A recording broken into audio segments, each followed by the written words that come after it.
Before the missiles, before the parades, before the silence that would make one nation feel like a sealed chamber of the 20th century, there was a wounded peninsula.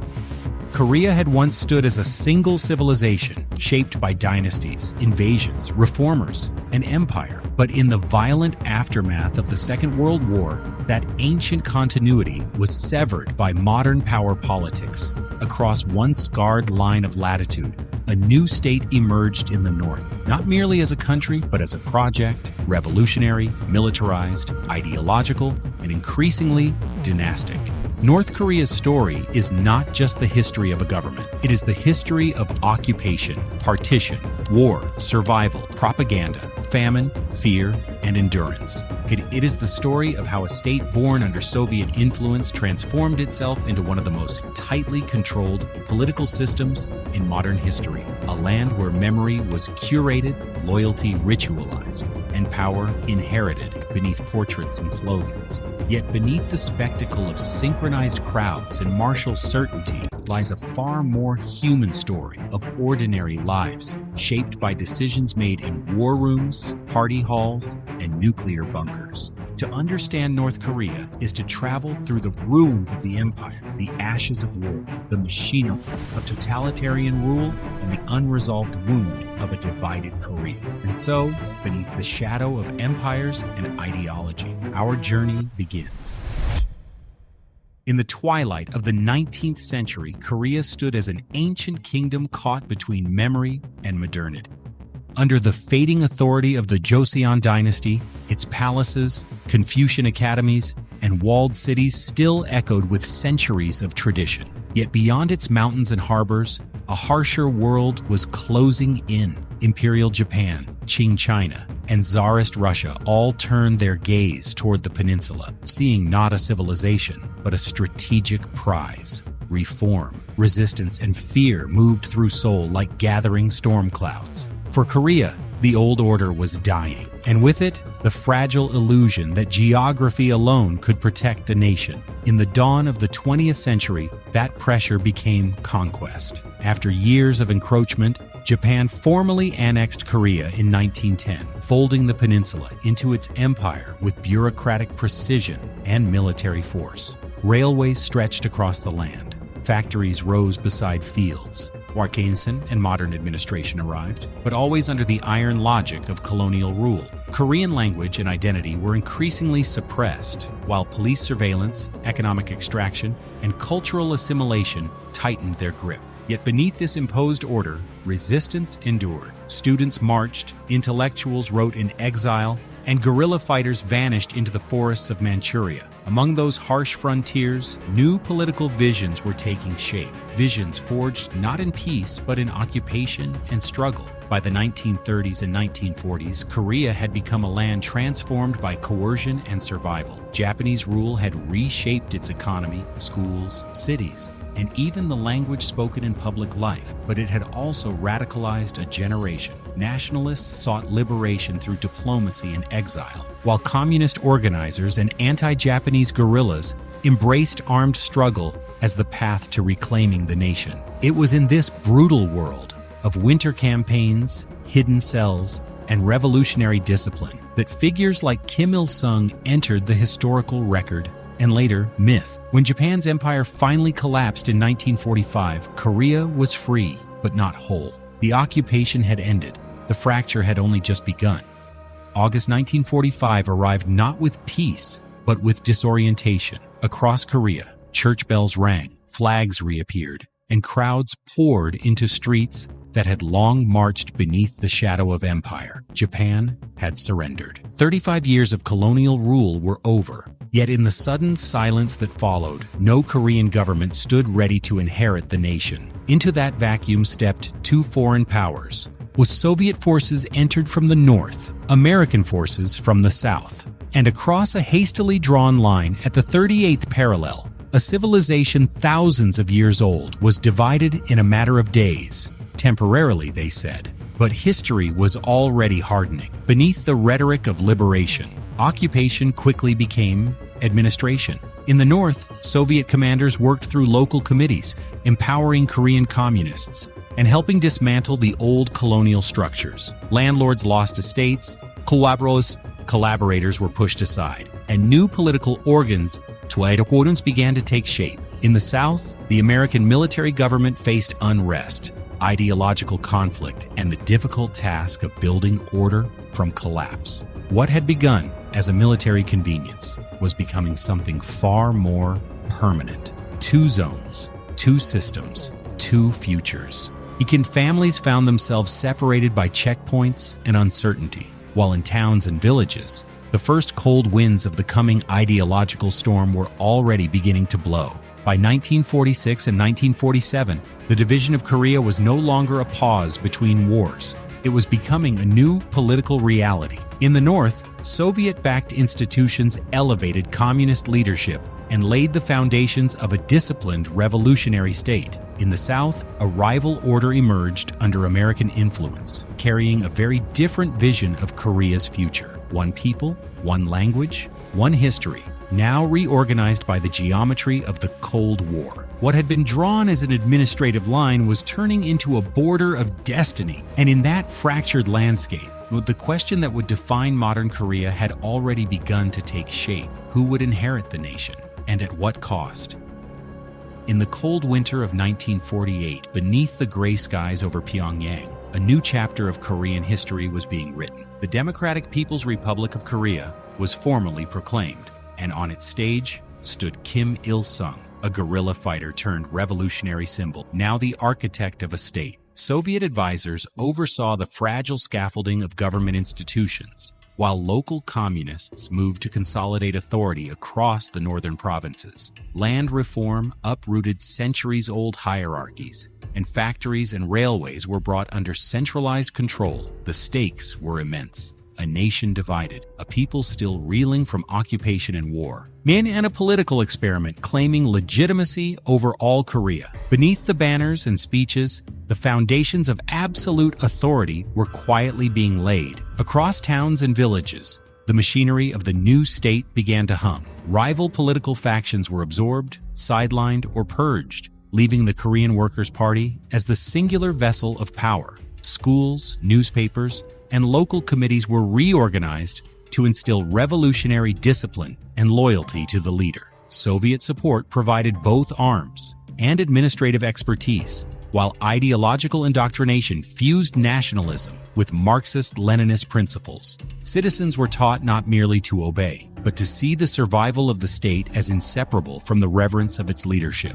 Amid rallies, land redistributions, and early industrial campaigns, North Korea was not just consolidating power, it was crafting a narrative, a story that could overwrite memory and shape identity. And yet, beneath the veneer of unity, tensions simmered between old loyalties and the new revolutionary order, leaving the future uncertain, fragile, and alive with possibility. By the end of 1948, the Democratic People's Republic of Korea had emerged as a disciplined, centralized state, projecting strength from Pyongyang to the northern provinces. The Korean Workers' Party became more than a political organization. It was the vessel through which history, ideology, and personal loyalty fused into a singular national narrative. Citizens learned to measure their lives against the demands of revolution, and the state's authority reached into every village, factory, and school.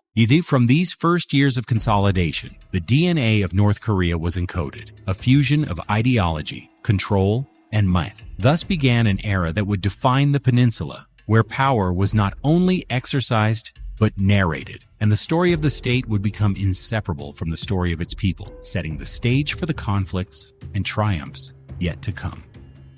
June 25, 1950 dawned with a violence that shattered the fragile peace of the peninsula. Across the 38th parallel, North Korean forces surged southward, their tanks and infantry cutting through roads and villages with terrifying speed. Seoul trembled under artillery fire. Smoke rose above once bustling markets, and civilians fled into the hills, clutching whatever they could carry. The Korean War had begun, not as a distant geopolitical abstraction, but as a human catastrophe. In Pyongyang, hopes of reunification mingled with the fear of retaliation, while military commanders and politicians understood that the future of the new state would be forged in the furnace of war. The peninsula itself seemed to convulse, a land of mountains and rivers becoming both battlefield and crucible. The initial North Korean advance was swift and brutal, pushing deep into the south, capturing Seoul within days. But the tide of war turned as United Nations forces, spearheaded by American troops,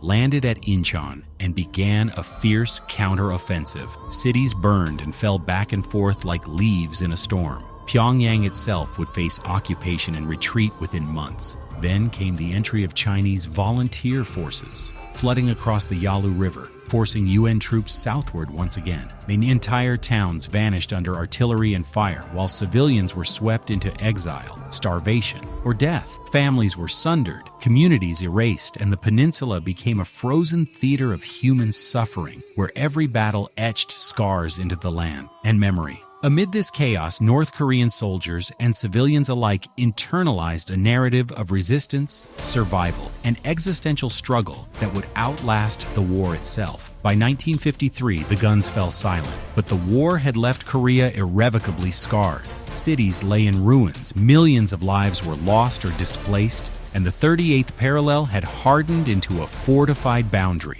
For North Korea, the conflict became sacred memory, a testament to foreign hostility, and proof of the necessity for militarized vigilance. The state harnessed this narrative to forge unity in discipline and loyalty, embedding the lessons of survival into its political and cultural DNA. The armistice froze the peninsula in a perpetual standoff, a frozen war whose legacy would shape propaganda, governance, and even nuclear ambitions for decades to come. From the ashes of destruction, the North emerged defined, resolute, and forever shaped by fire. From the smoldering ruins of the Korean War, North Korea began to rise, its streets littered with debris, yet humming with the promise of reconstruction. Pyongyang's skyline was a skeletal frame of steel and concrete, symbolic of both survival and ambition. At the center of this rebirth stood Kim Il-sung, a man whose wartime heroism had been transformed into political destiny. In the 1950s were a period of ruthless consolidation. Rival factions within the communist movement, Soviet-aligned, Chinese-aligned, and domestic, were marginalized or eliminated. Party structures, administrative offices, and local committees were reorganized under his authority, establishing a state where loyalty to the leader and the party became inseparable. In this fragile landscape, the foundations of a tightly controlled, ideologically disciplined society were quietly being laid, blending governance, propaganda, and personal power. As the 1960s unfolded, the machinery of control became visible across every corner of the republic. Schools and workplaces reinforced revolutionary ideology, while mass organizations mobilized citizens into disciplined networks of loyalty. And war surveillance and reporting systems monitored both public behavior and private sentiment, leaving little room for dissent. At the same time, Kim skillfully neutralized remaining rivals, absorbing their followers into the party or removing them entirely. Monuments, rallies, and publications celebrated his role in the liberation and reconstruction of the nation, intertwining personal authority with collective identity. Yet beyond fear, many North Koreans saw a regime that provided order, stability, and a vision of national pride, a nation reborn from ruin under a single guiding hand, even as questions lingered about the cost of absolute control. By the late 1960s, Kim Il-sung had transformed North Korea into a state defined by centralized authority, ideological rigor, and the early architecture of a personality cult, where rival factions had been purged or co-opted, and the party became the vessel through which loyalty, history, and narrative fused. Citizens measured their lives against revolutionary ideals, while the state monopolized meaning, stability, and national pride. What emerged was more than authoritarian control. It was a society structured to endure, resilient in the face of external threats and internal upheaval. From the ashes of war, the Iron Republic had solidified, its foundations inseparable from the man at its summit, setting the stage for the era of the Juche ideology and the decades of isolation and ambition that would follow. By the mid-1960s, North Korea had emerged from the shadows of war and consolidation into a state seeking not just survival, but ideological immortality. The world beyond its mountains was fractured by the Sino-Soviet split, leaving Pyongyang to define its own path. At the heart of this vision was Juche, the doctrine of self-reliance, promising independence in thought, politics, economics, and defense. Beneath Pyongyang's newly rebuilt boulevards and monumental plazas, citizens were taught that the nation's survival depended on discipline, loyalty, and unity under the leader. Monuments, flags, and statues were no longer decoration. They were instruments of an emerging sacred order, where the line between governance and belief, between man and myth, blurred into a single, all-encompassing vision. Juche quickly transcended policy to permeate every facet of life. Schools instilled the ideology from childhood, literature, and art, glorified self-reliance and revolutionary struggle. And every industrial project was framed as proof of national virtue. Architecture soared, monumental and symmetrical, echoing the permanence of the state and the centrality of its leader. Even daily rituals, from collective farming to public ceremonies, reinforced a worldview in which survival and sovereignty were inseparable from obedience and devotion. The leader's image became both spiritual and political, inseparable from the nation itself. Outside the controlled narratives, challenges persisted. Resource scarcity, international isolation, and the tension between ideology and reality simmered. Yet Juche provided a unifying lens, reshaping perception and loyalty, bending life itself toward the state's design. By the late 1960s, Juche had become the lifeblood of North Korea, a philosophy, a governance framework, being and a cultural compass all at once.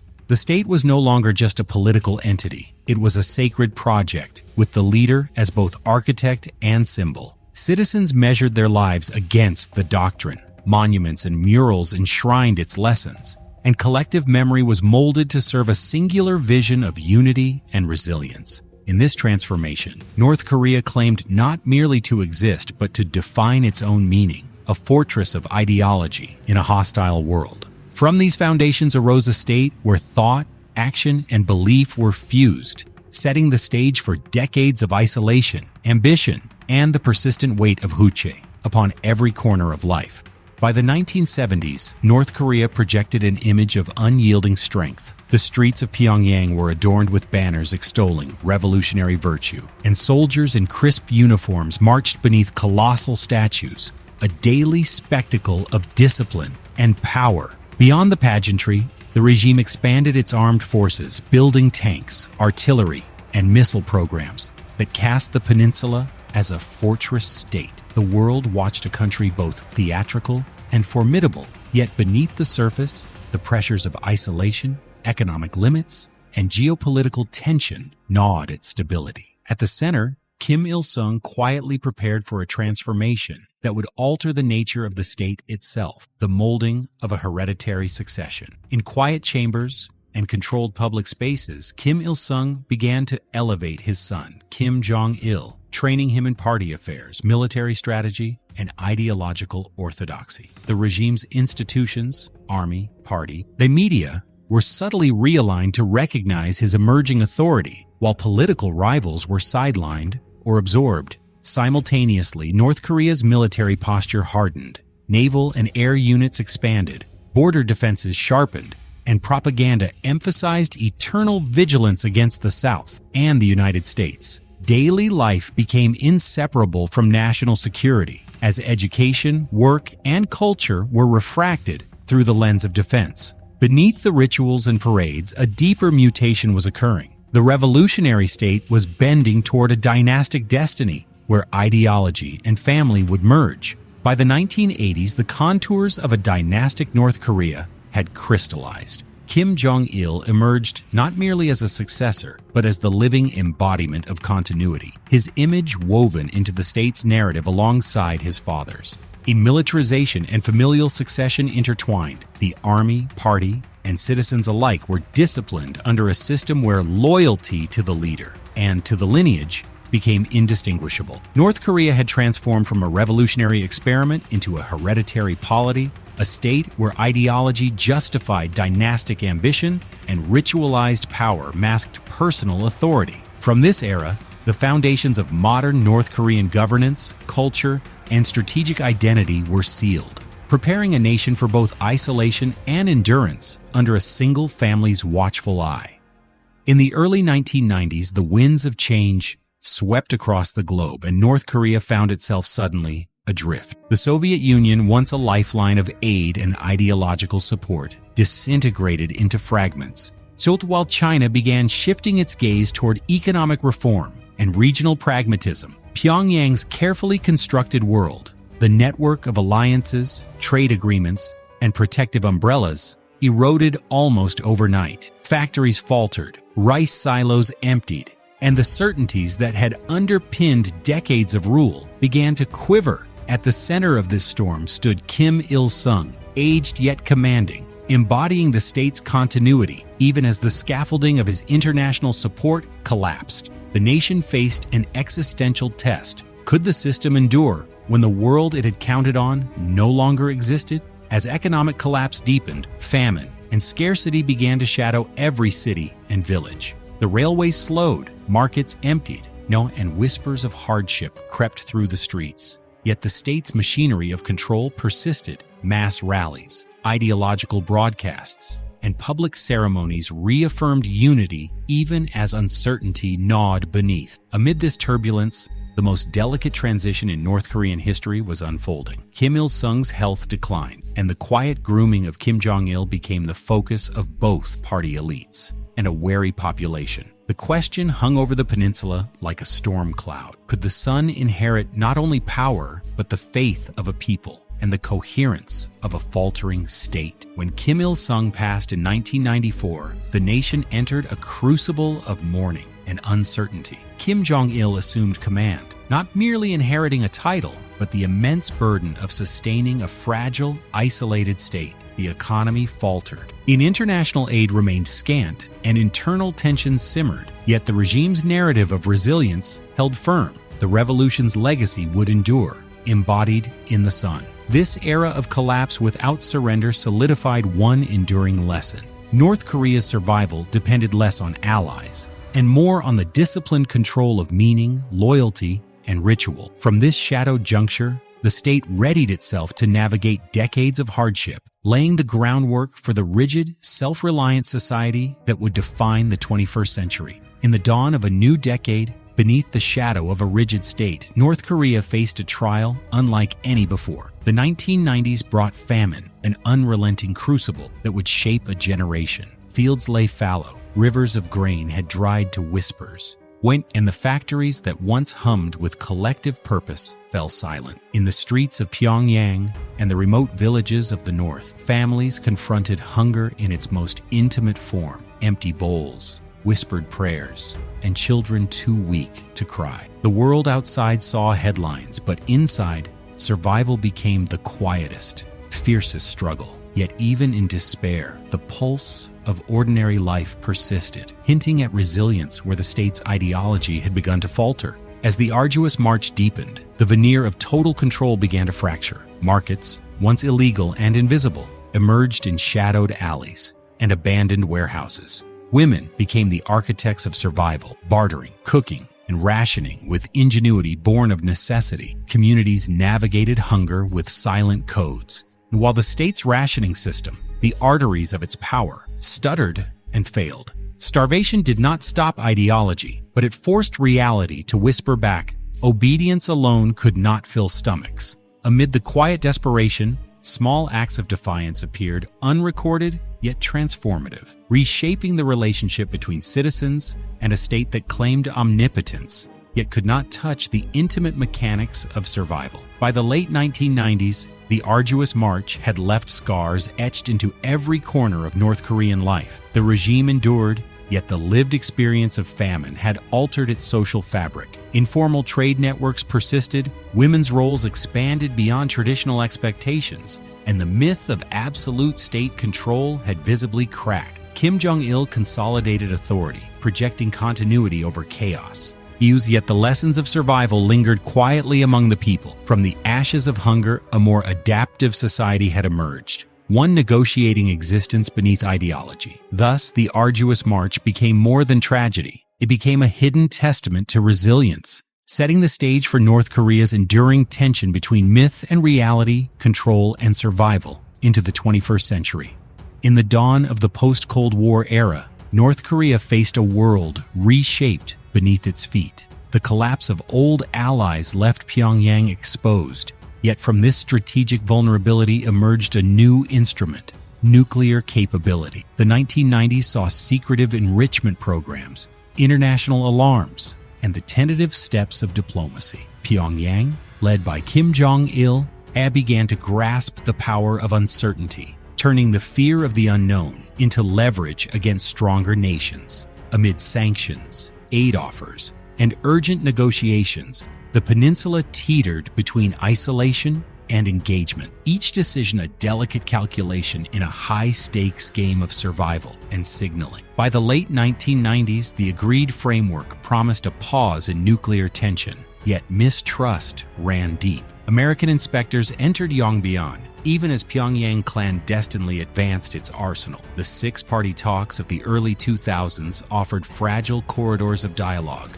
China, Russia, the US, Japan, and the two Koreas attempting to contain a problem that seemed both technical and existential. Each summit brought cautious optimism, but behind closed doors, West North Korea refined a doctrine of strategic ambiguity, projecting restraint while maintaining the threat of escalation.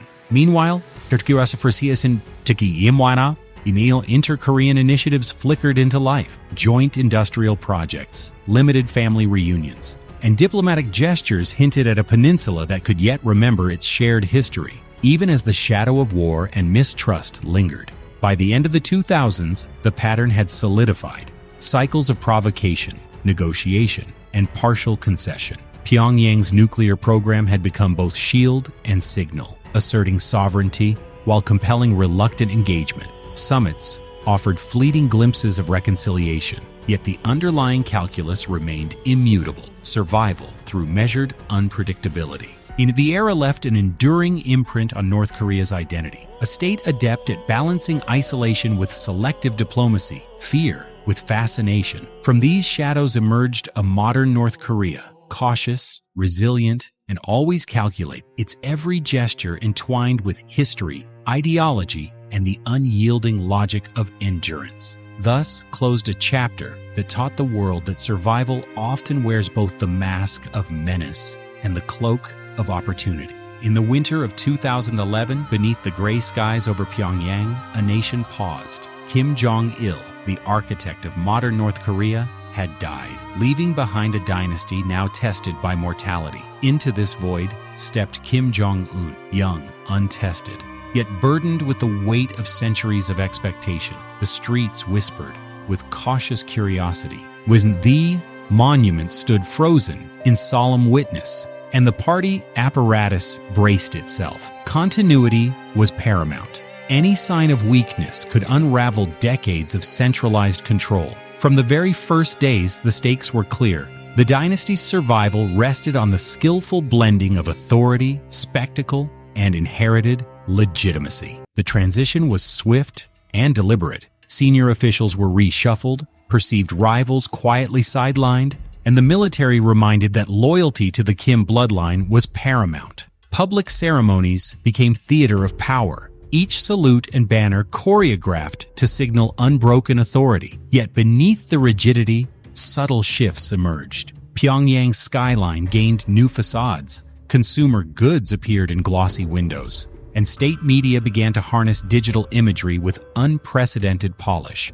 Kim Jong-un's image, youthful and assertive, blended tradition with modern aesthetics, projecting a leader both familiar and strikingly new. The message was unmistakable. The dynasty endured, yet it had learned to evolve. By the mid-2000s, the consolidation of Kim Jong-un's rule was complete. Public displays of loyalty, combined with a carefully curated image of vigor and innovation, masked the continuity of old structures. Party control, surveillance, and elite hierarchy remained firmly in place. Yet the subtle modernizations, digital propaganda, selective consumer visibility, and symbolic reform revealed a regime adapting to a changing world without conceding authority. In the dawn of this new chapter, North Korea stood as a testament to both resilience and choreography, a state that could absorb change and reframe perception and ensure the dynasty's survival. Thus began a period that would test the balance of image,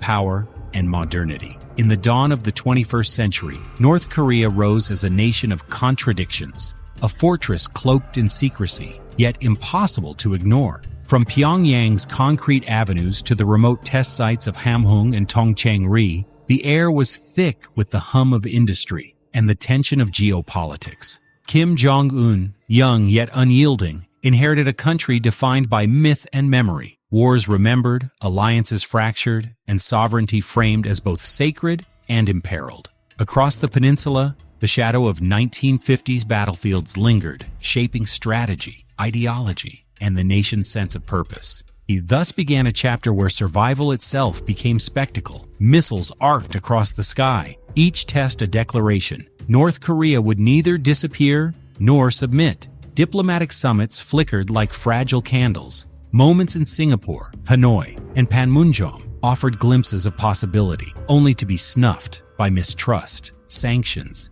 and historical grievances. Within Pyongyang, propaganda theaters celebrated triumphs. Outside, markets and ordinary lives quietly adapted, surviving amid shortages and uncertainty. Every launch, every negotiation, every parade of armored vehicles carried layered meaning, messages to the world, lessons to the populace, rituals of continuity. And yet, beneath the polished rhetoric, uncertainty lingered. Could a nation so shaped by memory, myth, and fear ever truly embrace change, or would it remain suspended in its own past? From the ashes of occupation and the ruins of the Korean War, North Korea endures, fortified by history, ideology, and the carefully crafted mythos of its leaders. Kim Jong-un's regime continues to wield both fear and spectacle, yet it is the memory of survival, the stories of past struggle, and the rituals of obedience that give the state its deepest resilience.